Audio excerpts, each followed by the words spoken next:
বাংলাদেশের সীমানা ঘেঁষা মিয়ানমারের আরাকান রাজ্য এখন বিদ্রোহী গোষ্ঠী নিয়ন্ত্রণ করছে, কিন্তু দেশটি এখনও জান্তা সরকার শাসন করায় বাংলাদেশ উভয় পক্ষের সাথে যোগাযোগ রাখছে বলে জানিয়েছেন স্বরাষ্ট্র উপদেষ্টা লেফটেন্যান্ট জেনারেল অবসরপ্রাপ্ত জাহাঙ্গীর আলম চৌধুরী।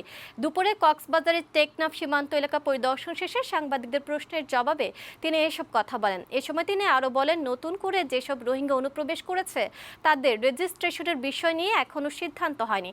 তিনি বলেন, বাংলাদেশ সীমান্ত পুরোপুরি বিজেপি নিয়ন্ত্রণে, স্থানীয়দের ভয় না পেতে অনুরোধও করেন স্বরাষ্ট্র উপদেষ্টা। পরিস্থিতি যাই হোক না কেন, এই অবৈধভাবে আর কোনো মিয়ানমার নাগরিককে বাংলাদেশে প্রবেশ করতে দেওয়া হবে না। সীমান্তের উদ্ভব যে কোনো পরিস্থিতি মোকাবেলার জন্য আমরা কিন্তু সবসময় প্রস্তুত আছি।